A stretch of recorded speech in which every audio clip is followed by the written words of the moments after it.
Assalamualaikum warahmatullahi wabarakatuh. Eh, Nama saya Dian Muklis Aufa, NIM 22070148, Prodi PJKRB 2022. Saya akan membacakan sebuah contoh permasalahan pada Pancasila, tugas dari Pak Festian. Contoh pertama, permasalahan pada sila keempat, kerakyatan yang dipimpin oleh hikmat kebijaksanaan dalam permusyawaratan perwakilan. Contohnya, ketidakadilan hukum, ulah wakil rakyat yang memalukan, korupsi, dan masih banyak lagi. Di Indonesia sendiri sangat banyak perilaku yang menyimpang sila keempat tersebut.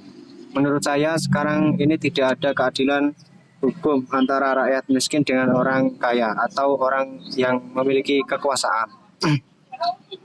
Hal ini menunjukkan hukum di Indonesia dapat diperjualbelikan dengan mudah, apalagi bagi mereka yang memiliki kekuasaan. Itu sangat mudah membeli hukum. Hal tersebut terbukti beberapa tahun silam hanya karena kasus pencuri kakao seharga Rp2.000 dan pencurian satu buah semangka. Dua tersangka tersebut ditahan polisi selama 2 bulan dan terancam mendekam di penjara hingga 5 tahun. Sedangkan para pejabat yang memakan uang milik negara yang jumlahnya sampai miliaran rupiah tidak diselidiki sama sekali dan hanya ditahan selama 1 sampai 2 bulan saja.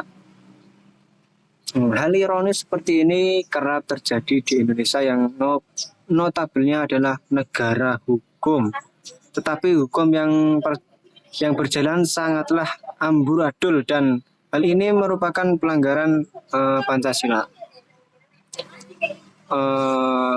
Dari masalah tersebut, solusi saya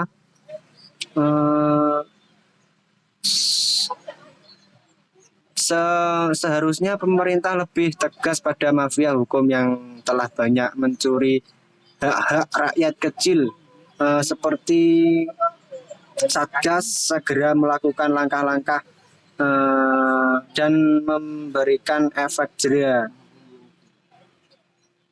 kepada pejabat yang ketahuan memberikan fasilitas lebih dan mudah kepada mereka yang terlibat dalam kejahatan dan melakukan transaksi atas nama uang.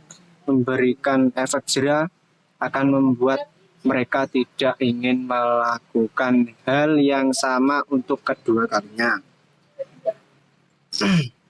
Oke, contoh kedua, permasalahan pada sila kelima, keadilan sosial bagi seluruh rakyat Indonesia, seperti di rumah sakit contohnya ya.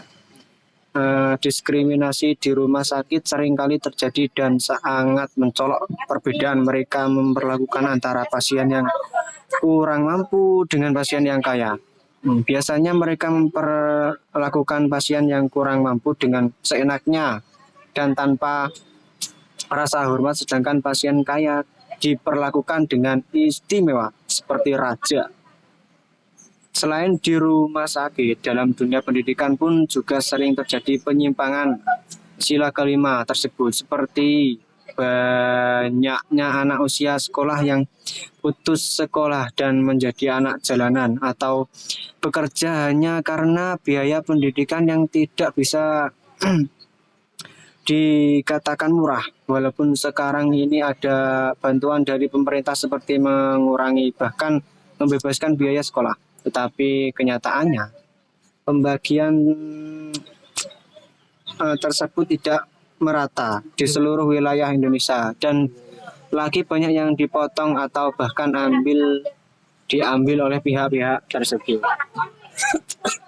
Dari permasalahan kedua ini, solusi saya seharusnya warga negara Indonesia, khususnya pemerintah dan orang-orang yang mempunyai kekuasaan, sadar dan lebih bisa berdialog dalam hidup bersama melalui nilai-nilai Pancasila, selalu menghargai harkat dan martabat orang lain, tidak berbuat perbuatan tercela seperti menghina dan sebagainya. Harkat dan martabat manusia juga harus dijunjung dengan cara yang adil dan beradab, saling mencintai sesama manusia, mengedepankan rasa kebangsaan bersama untuk persatuan dan kesatuan antara warga negara Indonesia yang akhirnya akan membawa kedamaian dan ketentraman antar sesama warga negara Indonesia. Jika bangsa Indonesia mampu memahami secara komprehensif nilai-nilai Pancasila, kemungkinan besar tidak akan terjadi. Bahkan tidak mungkin ada kasus-kasus yang menyimpang nilai-nilai Pancasila. Seperti yang saya sebutkan tadi di atas, karena Pancasila sendiri adalah persatuan bangsa Indonesia. Baik, itulah yang dapat saya sampaikan tentang dua permasalahan Pancasila. Semoga bermanfaat. Saya akhiri, wassalamualaikum warahmatullahi wabarakatuh.